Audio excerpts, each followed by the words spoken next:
हरे कृष्णा। तो सभी भक्तों का स्वागत है आज की भगवत गीता क्लास में। आज बहुत अच्छा श्लोक है। ठीक है, तो हम श्रवण करेंगे। पहले हम मंगलाचरण करते हैं।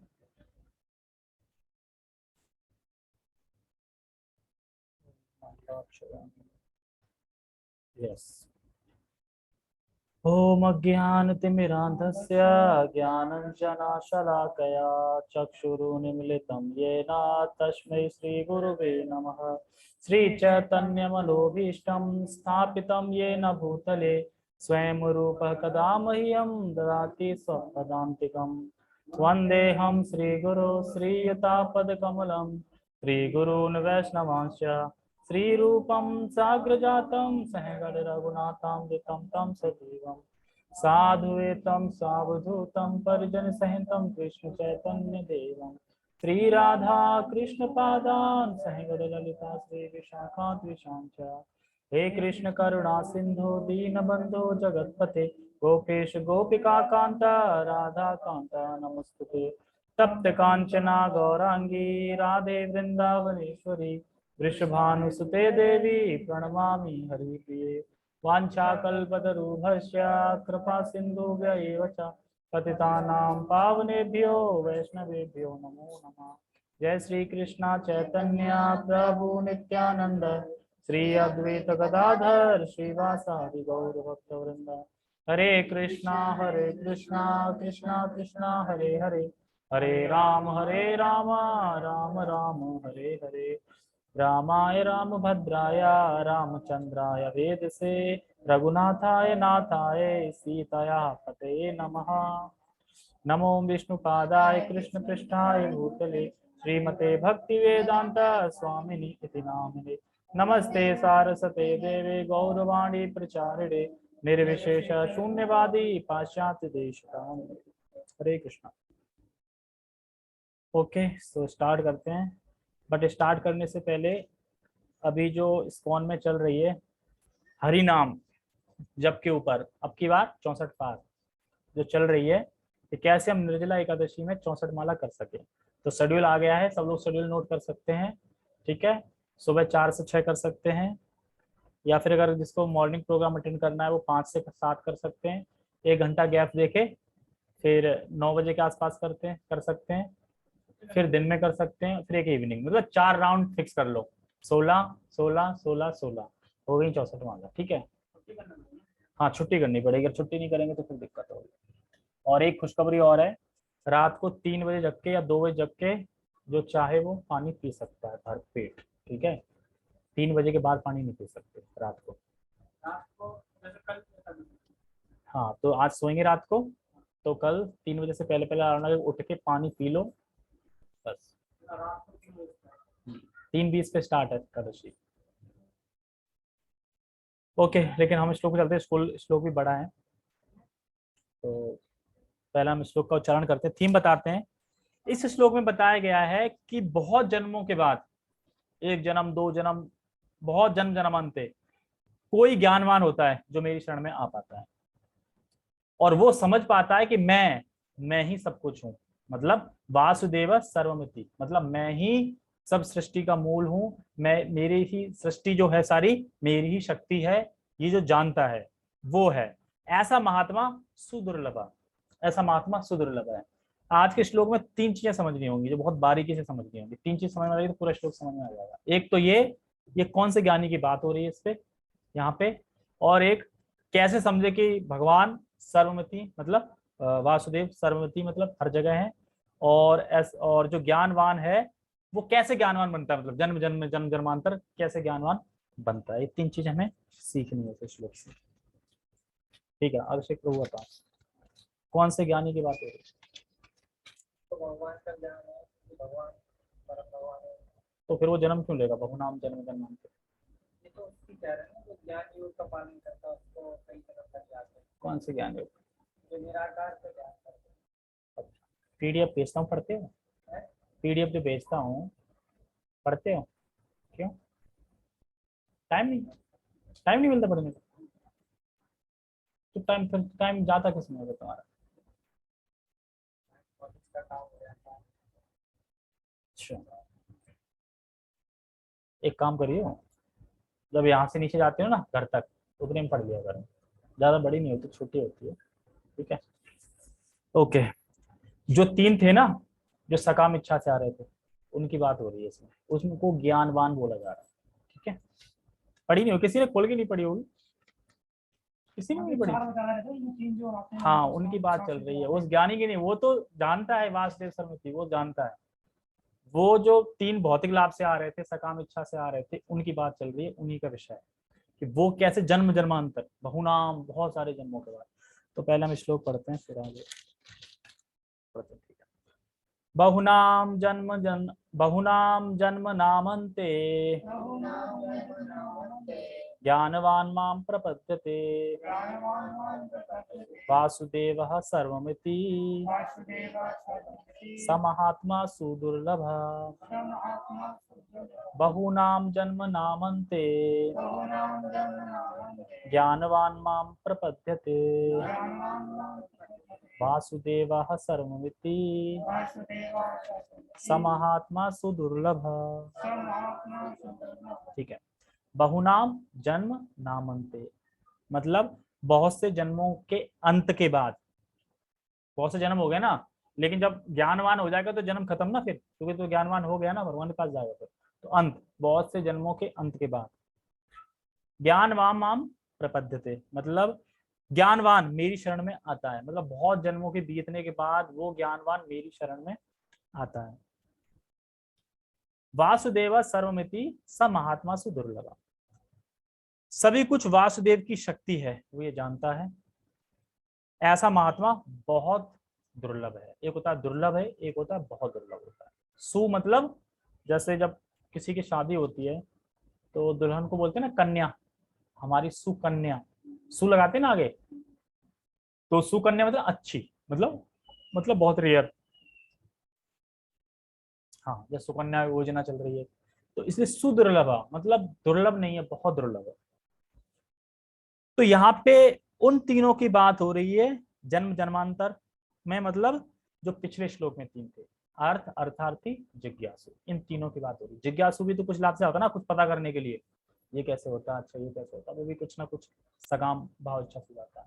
बाकी तो सकाम भाव से इच्छा, यही तीनों घूम घूम के इस जगत में पक जाते हैं, बोर हो जाते हैं, भोग से तृप्त हो जाते हैं, अब भोग नहीं करना है, आगे देखते हैं अब क्या है, और धीरे धीरे भक्तों का संग मिलता है, भक्तों का संग पाते हैं, फिर उनमें ज्ञान आता है कि एक्चुअली भगवान का स्वरूप क्या है, मेरा स्वरूप क्या है, अच्छा हम कैसे उस स्वरूप को जागृत करें, ठीक है, कैसे भगवान को समझे, फिर समझ आता अच्छा ये सारा कुछ भगवान की प्रकृति है, एक्चुअली ये सब कुछ भगवान है, मतलब भगवान की शक्ति है सारी, और तो हम भी भगवान के हैं, भगवान की शक्ति है, मैं भी भगवान का हूँ, तो मुझे क्या करना है, भगवान की सेवा करनी है।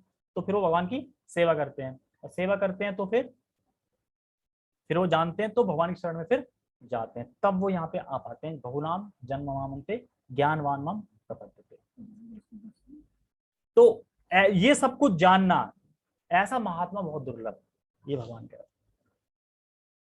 तो अनेक जन्मों के बाद, घूमने के बाद, मतलब निराकारवाद में घूमा वो, ठीक है, इस इधर घूमा उधर घूमा, इधर सर पटका उधर पटका, मतलब चारों तरफ घूम के थक गया, सब कुछ कर लिया उसने। उसके बाद वो केवल किस लेवल पे पहुंच गया, फिर वो पहुंचता है वासुदेव सर्वमिति, मतलब वासुदेव जैसे कैसे, जैसे कि वो जानता है कि इस पृथ्वी में जो भी चीज दिख रही है वो भगवान की शक्ति है, भगवान की ही है, हमें उस शक्ति का यूज भगवान के लिए करना है, वो ये सब चीज समझ गया। जब हम भी भगवान के, मेरा शरीर भगवान की, मेरी इंद्रियां भगवान की, तो मुझे क्या करना चाहिए, भगवान की सेवा करनी चाहिए, ये समझ गया वो। बहुत जन्मों के बाद समझ में आता है ये, अभी तो क्या समझ में आ रहा है, मैं हूँ, मेरी इंद्रियां ये मेरे भोगने के लिए है ना। हम मोबाइल लेके आए तो मोबाइल में क्यों सीखना चाह रहे हैं, मोबाइल क्यों पता चल रहा है, ताकि मैं भोग सकूं उसको, मतलब चलाना सीख जाऊं मैं। कंप्यूटर आ गया, लैपटॉप आ गया, क्यों सीखना चाह रहे हैं, अब तुम लैपटॉप क्यों सीख रहे हो, मतलब कंप्यूटर सीख रही थी पहले, क्यों सीख रही थी, ताकि आ जाए, चलाना आ जाए ना, मैं कुछ काम कर सकूं उससे। अब भक्ति में आने के बाद हो सकता है सोच बदल जाए कि मैं कृष्ण की पेंटिंग करूंगी, इससे कृष्ण के लिए कुछ कार्य करूंगी, वो अलग है, लेकिन तब तक तो नहीं था। उससे पहले अगर सीखे तो ये कि मैं सीख जाऊं, कुछ काम करूंगी, पैसे कमाऊंगी, ये सब, तो ये उसकी स्थिति ऐसी नहीं होती है। तो वासुदेवी सब कुछ मेरे हैं, ये जान पाता है। जैसे कहते हैं त्वमेव माता च पिता त्वमेव, मतलब तुम ही मेरे पिता हो, तुम ही मेरे बंधु, तुम मेरी सखा, ये सब, तो वो समझ जाता है सब कुछ कौन है, वासुदेवी सब कुछ है। और वासुदेव कौन है, कृष्ण। वासुदेव पुत्र कृष्ण बोलते हैं ना, कृष्ण। जो बेवकूफ लोग हैं वो सर में क्या वो सोचते हैं सब कुछ वासुदेव है। एक्चुअली सब कुछ वासुदेव नहीं है, सब कुछ वासुदेव की शक्ति है। सब कुछ वासुदेव नहीं है, सब कुछ जो भी चीज दिख रही है वो वासुदेव की शक्ति है, भगवान की शक्ति है, ये जानना है। वासुदेव मेरे सब कुछ है, ये बहुत दुर्लभ है या ईश्वर दुर्लभ बोल रहे हैं इसलिए। तो ये तीन है जो अनेक जन्मों के बाद ज्ञान पे आ पाते हैं और फिर भगवान की शरण में जाते हैं, क्योंकि ज्ञान आ गया ना। क्या ज्ञान आ गया था अभिषेक, तुम बताओ क्या ज्ञान आ गया उसको, इसलिए भगवान की शरण में जा पाते हैं। भगवान की शक्ति है और मेरा स्वरूप क्या है, मैं भगवान का अंश हूँ, दास हूँ, और भगवान का स्वरूप क्या समझ में आ गया, सारा कुछ भगवान का ही है, तो मुझे भगवान की सेवा करनी है, सब ज्ञान आ जाता है उसको। क्यों आता है, भक्तों का संग करके। और भक्तों का संग क्यों मिलता है, अचानक ही नहीं मिल जाता, वो होती है भगवान की एक तरह से पूरा फिक्स होता है कि कैसे कहाँ पे इसको मिलाएं, कृपा करें। ऐसे ऐसे थोड़ी कि अचानक अचानक मिलना होता तो तब से क्यों नहीं मिले, एकदम से क्यों मिले, मतलब ये सब कुछ सेट था पहले से, भगवान को मिलाना था कि यहाँ पे आके भक्तों का संग करेगा। तो बता रहे हैं यहाँ पे शरण में कौन आएगा, तो पहले हम एक बार वो पढ़ लेते हैं इसका।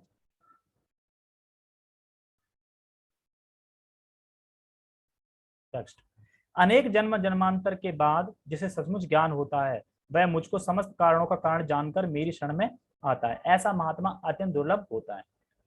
तो जो ज्ञानी था चार में से, वो एक्चुअली इसको जानता है भगवान ही सब कुछ है, मुझे भगवान की सेवा करनी, वो जानता है, रियलाइज है उसको, मतलब जानता है, मतलब वो शुद्ध भक्ति में लग गया है। शुद्ध हुआ नहीं है पर शुद्ध भक्ति में लग गया है। अब शुद्ध भक्ति में लग गया मतलब क्या है, शुद्ध हो जाएगा, भगवान के पास जाएगा। बाकी ये तीन की बात चल रही है यहाँ पे, ठीक है।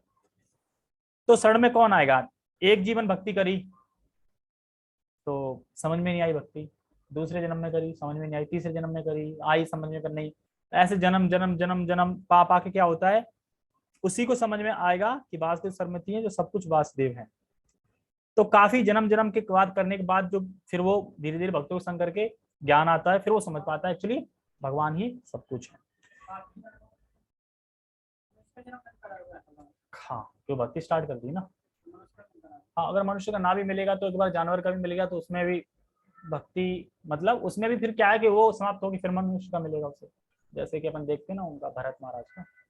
पर वो तो इनकेस स्पेशल केस था, मतलब क्योंकि वो उन्हें भगवान की और उच्च वो चाहिए थी, मतलब प्रेम भाव बिल्कुल। भगवान ने कहा तो तुम्हें टाइम लगेगा, तुम्हें थोड़ा घुमा के दबाओगे। और जिनको मतलब भौतिक चीज चाहिए होती है उनको भगवान तुरंत दे देते हैं, ऐसे करके ले जा। जिसको प्रेम चाहिए होता है उसको थोड़ा वो करवाते हैं। धैर्य, मतलब कि धैर्य की परीक्षा लेते हैं कि धैर्य कितना है इसका। जैसे कि पद्मावती थी कौन थी जो अमूल्य जी बता रहे थे कि उन्होंने राम से विवाह करने की सोचा था, नहीं राम नहीं, जो रावण का वो था। हाँ, तो रावण मतलब भगवान विष्णु के लिए मतलब तपस्या कर रही थी उनसे करेंगे शादी, लेकिन वो बाल पकड़ लेता है मतलब भोग करने के लिए, तो फिर वो दूषित हो जाती हैं।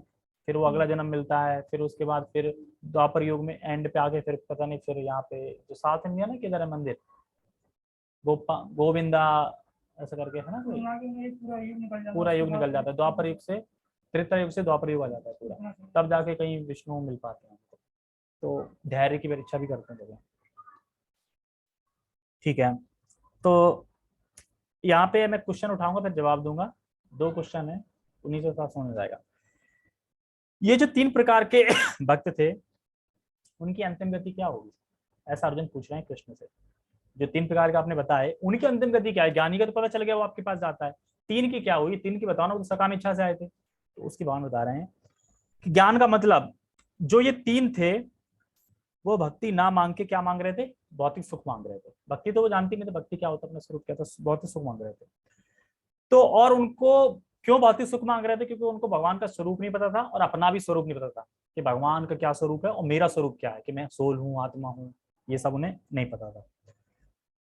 और ज्ञान नहीं है और ना अपना, इसलिए वो भौतिक इच्छाएं बनाए रखे थे, मतलब क्योंकि उन्हें अपना और भगवान का स्वरूप जब पता नहीं है तो फिर भौतिक इच्छाएं बनी रहेंगी, कैसे भोगूं मैं, तो भौतिक इच्छा बनाए रखते हैं। वो ये नहीं समझ पाते हैं कि जीव को संतुष्टि प्राप्त नहीं हो सकती जब तक वो भगवान की सेवा नहीं करेगा। हम जब तक भगवान की सेवा नहीं करेंगे हमें संतुष्टि प्राप्त नहीं हो सकती। भगवान की सेवा जैसी करने लगेंगे संतुष्टि मिलने लगेगी। कैसे, 16 माला करी तो अच्छी नींद आ जाएगी ना, 16 माला नहीं कर पाई तो अब भाई जिसको बिल्कुल टेंशन ना हो वही सो जाएगा, नहीं तो वो करके ही सोएगा। ठीक है, तो क्या है ये, संतुष्टि नहीं मिली ना, और नाम कर लिया संतुष्टि नहीं मिली। ठीक है, भौतिक पे आ जाओ। अगर मान लो कि कोई चीज की भौतिक इच्छा थी, वो चीज नहीं मिल पाई, तो ऐसा दुख होगा, लेकिन ऐसा तो नहीं कि अब सो ही नहीं पाओ उसके लिए, इतना नहीं हो पाएगा, सो तो जाओगे फिर भी। अब जो बिल्कुल भौतिकता में डूबे हुए हैं वो तो हो सकता है वो वो ना सोए। ठीक है, तो यही है। तो प्रभुपाद जी लिखते हैं एक तात्पर्य में कि जो मेरी पूजा करता है अंततः अंततः गत्वा वो मेरे पास आएगा। यानी जिसने कृष्ण की पूजा स्टार्ट कर दी वो अनेक अनेक जन्म जन्म अंत मतलब अंत उसका होगा, वो मेरे पास आएगा ही। क्योंकि भगवान की भक्ति की पूजा है ऐसी, धीरे धीरे शुद्ध करती है। वर्णाश्रम वेद बनाए ऐसे गए हैं, तो जो तमोगुण में तमोगुण से ऊपर उठाने लगेंगे, रजोगुण है तो रजोगुण से ऊपर, सतोगुण है तो सतोगुण से ऊपर वो उठाने का काम करते हैं। तो अंतर्गत अर्थात स्वर्ग जाएगा और भोग भोगते भोगते भोगते भोगते जब ऊब जाएगा, असंतुष्ट रहेगा, तब भगवान उसके हृदय में ज्ञान देंगे कि अब तू तृप्त हो गया, मतलब भोग भोगते भोगते पक गया ना, अब ले, अब मैं ज्ञान देता हूँ तेरे हृदय में। तब भगवान फिर ज्ञान देंगे तो आगे ज्ञान बढ़ेगा। तो आगे जाके मतलब ये तीन जो बता रहे हैं, आगे जाकर ये समझ जाएंगे कि मैं इन भोगों से संतुष्ट नहीं होऊंगा, और भक्तों के संग में आते ही वो धीरे धीरे धीरे धीरे समझ में आने लगेगा अपना स्वरूप, भगवान का स्वरूप, सब कुछ भगवान ही है, ये सब कुछ पता चलने लगेगा उसको। और धीरे धीरे वो फिर ज्ञानवान के लेवल पे आएगा और फिर भगवान की शरण में चला जाएगा। और फिर भगवान शरण में जाके, हाँ, कई जन्म लिख रहे हैं ना, बहुनाम जन्म जन्म पे कई जन्म हो सकते हैं। तो यानी हमारे आगे भी कई जन्म हो सकते हैं पीछे कई जन्म हो चुके हों, है ना, थोड़ा थोड़ा भक्ति करी हो, पीछे कई जन्म हो चुके हैं, तो ये पढ़ना है। तो हर व्यक्ति के पास 100% श्रद्धा है। अब कितनी जगह बांट रखी है वो तो हमको देखनी है। जैसे हर व्यक्ति के पास श्रद्धा पूरी 100% होती है, अब उसने 50% श्रद्धा बांट रखी है भौतिक काम है, 50% इधर उधर, तो कम हो जाएगी ना। तो हमें 100% श्रद्धा रखनी है कृष्ण के नाम में। तो जब व्यक्ति भगवान की भक्ति करता है तब समझ में आता है कि इस जगत में मुझे कोई शरण देने वाला नहीं है। शरण देने वाले हैं तो एक कृष्ण है, वासुदेव है, और कोई शरण दे लेगा, कितनी देर दे लेगा। पता चले जो दे रहा है वो बूढ़ा हो गया, मर गया, फिर बताओ ना, पूरे कौन दे पाएगा? कोई शरण नहीं दे पाएगा। मान लो कि कुछ लोग शरण देने तो पैसा नहीं है, पैसा है पर शरण नहीं दे रहे हैं कुछ, तो कोई शरण नहीं दे सकता, शरण सिर्फ वासुदेव ही दे सकते, कृष्ण ही दे सकते हैं। अब एक क्वेश्चन और उठाएंगे कि ऐसे व्यक्ति के ज्ञान का स्वरूप क्या है? ज्ञान का मतलब ज्ञान जो हो रहा है उसका स्वरूप क्या है, कैसे ज्ञान मतलब हो गया उसको, कैसे समझ गया, कैसे समझे उसको? तो उसको हम जब तात्पर्य पढ़ते हैं उसमें आएगा, तब समझाएंगे। ठीक है,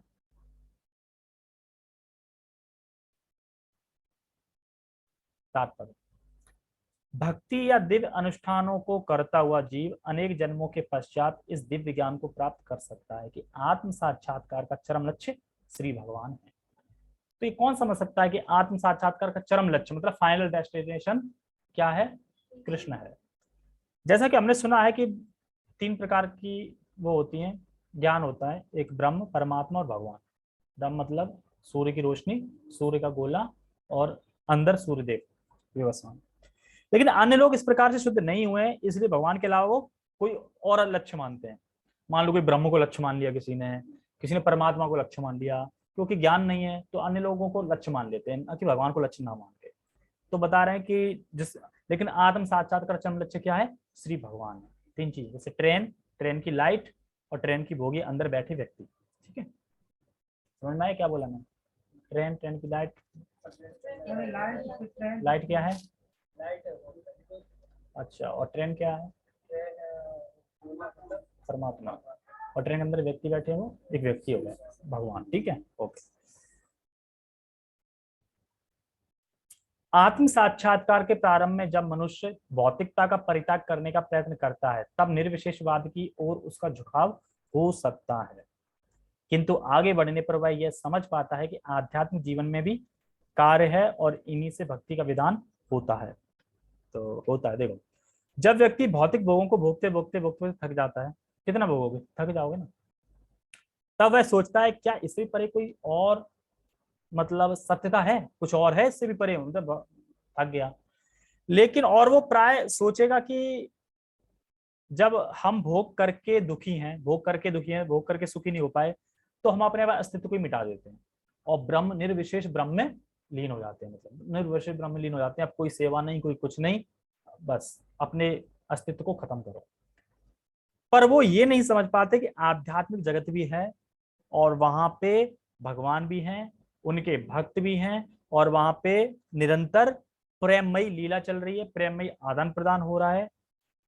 ये वो अनुभूत नहीं कर पाते। क्यों अनुभूत नहीं कर पाते, तो बता रहे हैं। इसकी अनुभूति होने पर वह भगवान के प्रति आसक्त हो जाता है और उनकी शरण ग्रहण कर लेता है। तो अनुभूति भगवान के भक्तों से होती है। तो जब हम भगवान भगवान के भक्तों का संग करेंगे तब हमें अनुभूति होगी ना इस चीज की, एक्चुअली भगवान का धाम भी है और वहां पे लोग भी हैं और वहां दिव्य आनंद प्रेममय लीलाएं चल रही हैं। कब पता चलेगा, भक्तों का संग आगे। लेकिन भक्तों का संग ऐसे ही नहीं मिल रहा।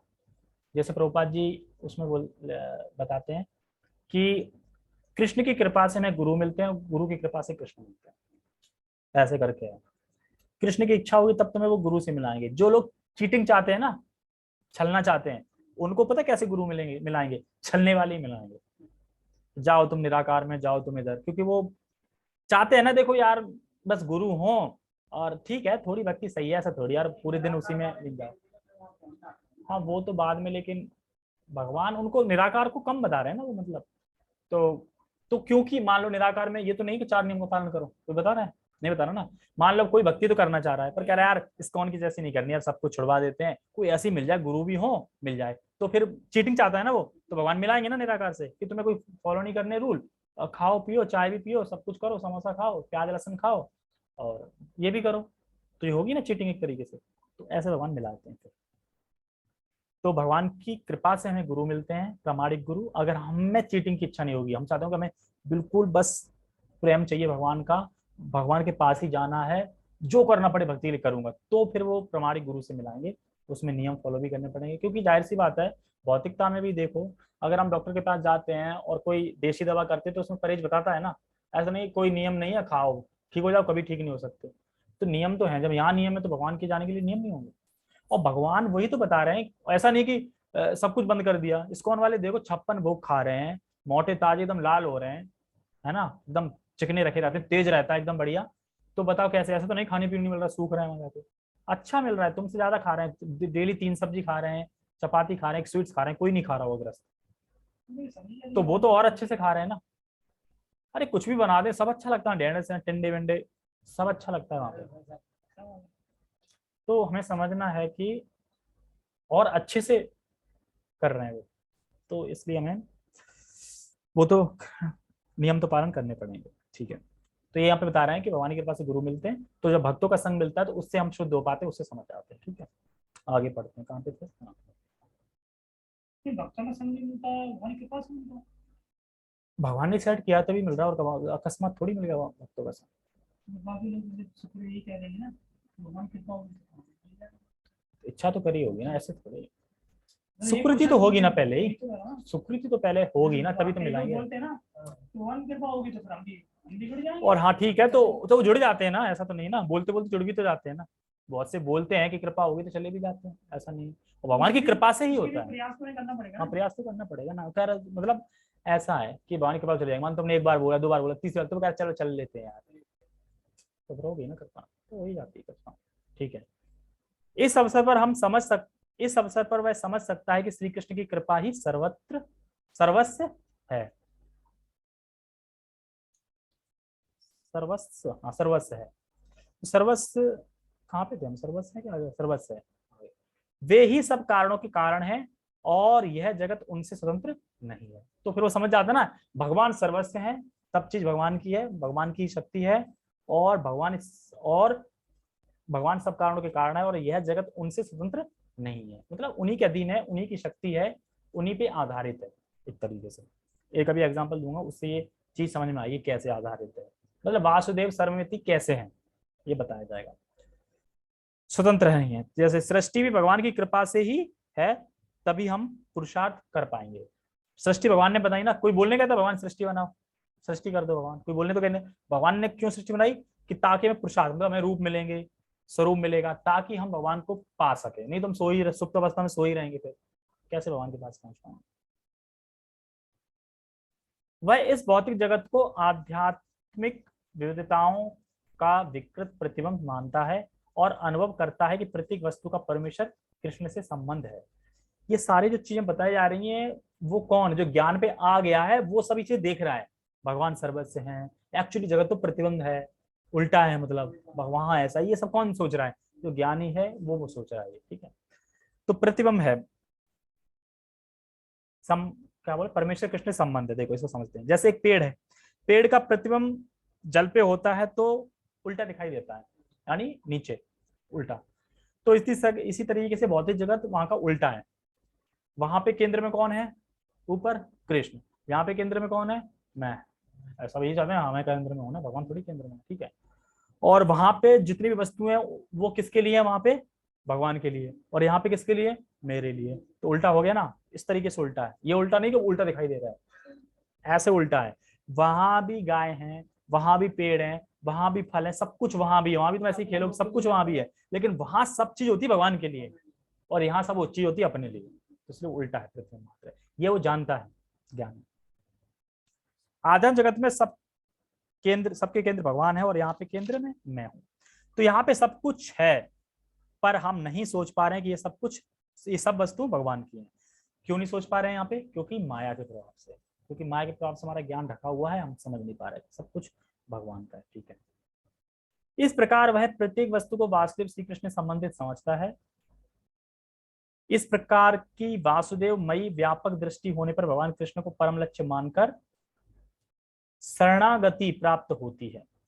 तो शरणागति प्राप्त होती है, जो शरणागत का मतलब है भगवान मुझे अपनी सेवा में नियोजित कीजिए। शरणागति मतलब तो अब ठीक है, हम बार बार बोल रहे हैं हरे कृष्ण कृष्ण कृष्ण हरे हरे, हरे राम राम राम हरे हरे, कि हे श्रीमती राधा रानी मुझे सेवा में नियोजित करो, मुझे कृष्ण की सेवा में लगाओ। और जब सेवा मिली तब, अरे प्रभु जी आज नहीं आ पाऊंगा, आज गर्मी बहुत है, आज लेट हो। तो कहेंगे इतने दिन से ये बोल रहा था सेवा दो सेवा दो सेवा दो, आज सेवा दी तो टाइम नहीं है सेवा का। तो एक्चुअली हम सेवा मांग रहे हैं ना, तो वो भगवान कहते हैं इतने दिन से मांग रहा है, दे ही देते हैं सेवा कुछ, लेकिन हम उस सेवा नहीं करते, तो भगवान कहते हैं अरे क्या, फिर कहेंगे सेवा दो, कल करी नहीं, आज फिर आ गया सेवा दो सेवा दो। तो शरणागति का मतलब है सेवा में नियोजित होना। जब देख लिया है उसने कि सब कुछ भगवान की शक्ति है, भगवान ही सब कुछ है, तो फिर क्या करना है? मुझे क्रिकेट खेलना है? सेवा करनी है ना भगवान की। किसने देख लिया है? ज्ञानवान, जो ज्ञानवान है उसने देख लिया। तो सेवा करनी है सिंपल, और ऐसे महात्मा क्या है? सुदुर्लभ, जो ये जानते हैं कि मुझे सेवा करनी है भगवान की। इसमें कुछ श्लोक कोट करेगा, पढ़।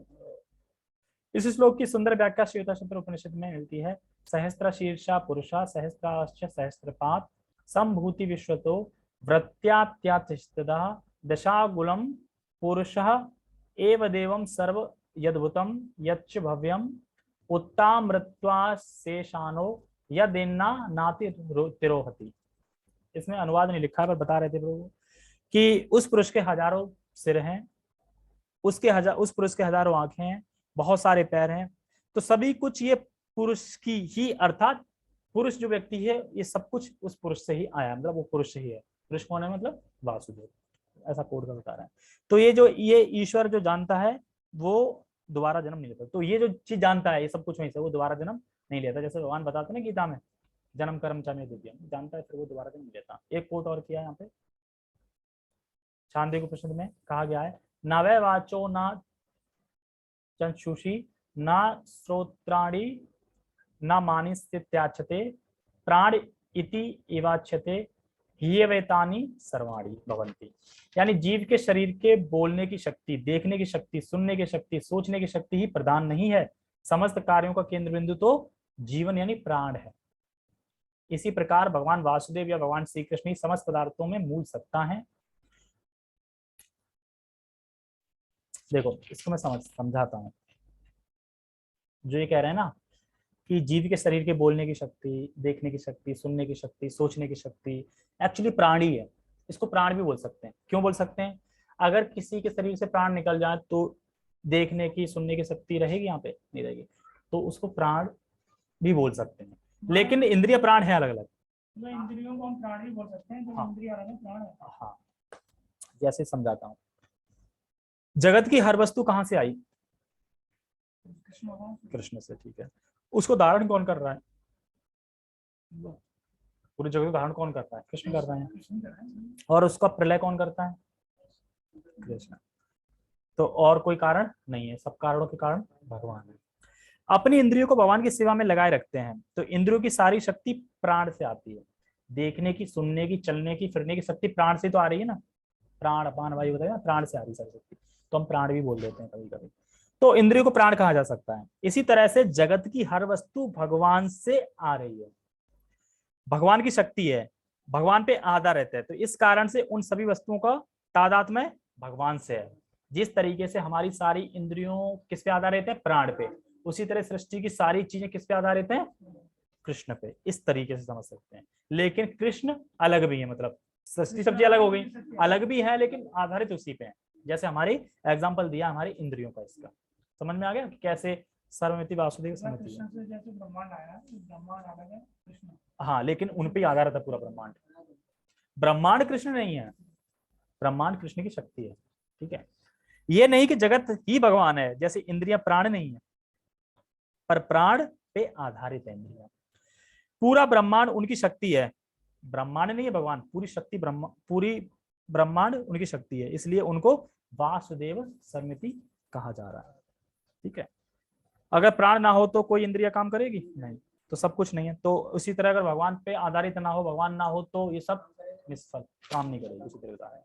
और यहाँ पे बता रहे हैं कि प्राण है का, कि वासुदेव सर्वमिति को कहा जा रहा है जैसे इंद्रियां प्राण पे आधारित हैं। ओके, उसी पर भगवान इस जगत को शक्ति दे रहे हैं। इसी प्रकार जैसे प्राण से शक्ति मिल रही है इंद्रियों की, उसी तरह भगवान शक्ति दे रहे हैं, इस ब्रह्मांड को शक्ति दे रहे हैं, आश्रित है। इसलिए भगवान को कहा जा रहा है भगवान है नहीं, मतलब भगवान की शक्ति कहा जा रहा है, भगवान है नहीं सारी चीज, ये बता रहा है। बाकी इसमें यहाँ पे और बता रहे हैं, इसी प्रकार भगवान वासुदेव या भगवान श्री कृष्ण ही समस्त पदार्थों के मूल सत्ता है। सत्ता मतलब अगर भगवान उसमें ना रहे तो वे वस्तु नहीं रहेंगी। प्राण नहीं है तो इंद्रियां नहीं रहेंगी, उसी तरह भगवान नहीं रहेंगे, भगवान की सत्ता ना हो तो ये चीजें भी नहीं रहेंगी, सब निष्फल हो जाएगी। ठीक है, इस तरीके से ये जो जानता है सारा चीजें, वो महात्मा सुदुर्लभ है, उसको ज्ञानवान बोला जा रहा है, जो अनेक जन्मों जन्मों के बाद आ पाता है। इस देह में बोलने, देखने, सुनने तथा सोचने आदि की शक्तियां हैं, किंतु यदि वे भगवान से संबंधित ना हो तो सभी व्यर्थ हैं। अब देखो एक लिंक और कर रहे हैं इंद्रियों से। एक्चुअली इसलिए बोला है कि जिसकी इंद्रियां भगवान की सेवा में नहीं लगी हैं, तो व्यक्ति शव की शोभा बढ़ाने वाला है। कोई मरा हुआ व्यक्ति को तुम मांग काट दो, लिपस्टिक लगा दो, पाउडर लगा दो, सजा दो, कोई फायदा है? तो उसी तरह से अगर हमारी इंद्रियां भगवान की सेवा में नहीं लगी हैं, तो हम शव के समान, जैसा कि उसमें बता रहे हैं। किंतु यदि भगवान से संबंधित नहीं है, मतलब हमारी इंद्रिया भगवान से संबंधित नहीं, क्योंकि भगवान की शक्ति है सारी, और हमारी इंद्रिया भगवान की सेवा में नहीं लगी है, तो सबके समान है वो इंसान। कहते ना कि मनुष्य जन्म पाइया, राधा कृष्णा ना भजिया, जानिया सुनिया विष खाया, तो खाली मर रहा है, मतलब मरा हुआ इंसान। वासुदेव सर्वव्यापी हैं और प्रत्येक वस्तु वासुदेव है, अतः भक्त पूर्ण ज्ञान में रहकर शरण ग्रहण करता है। पूर्ण ज्ञान मतलब भगवान के प्रति जो भक्ति की शरणागति है, वो केवल भावुकता नहीं है, मतलब शरण में पहुंच गया, अब तो मैं बस कृष्ण में ही खो जाऊंगा, कृष्ण ही मेरे सब कुछ है, गीता पढ़ी नहीं, भागवत पढ़ी नहीं, भावुकता में पहुंच गया, भावुक हो गए, नहीं। इसके पीछे पूरा भगवत गीता भागवतों का पूरा ज्ञान होता है पूर्ण। इसके पीछे मतलब जो ज्ञानवान जा रहा है उसके पीछे ज्ञान भी होता है पूरा, ये बता रहा है। ठीक है, तो हमने क्या सीखा आज? जो 3 प्रकार के लोग थे, वो भक्ति करके कई जन्मों में भोग कर करके जब वो थक गए या फिर विरक्त हो गए, मतलब थक गए, तो फिर वो भोगों से विरक्त हो जाते हैं और फिर भक्तों का संग करते हैं, फिर समझते हैं कि कैसे मेरा स्वरूप क्या है, भगवान का स्वरूप क्या है। फिर वो समझने लगता है और क्या समझता है कि सारी चीजें भगवान ही है, एक्चुअली सारा भगवान ही है और मैं भी भगवान का ही दास हूँ, तो मुझे भगवान की सेवा करनी है। जब वो ये सब कुछ समझ जाता है तो फिर भगवान की वो शरण में जाता है। तो ऐसा महात्मा सुदुर्लभ है।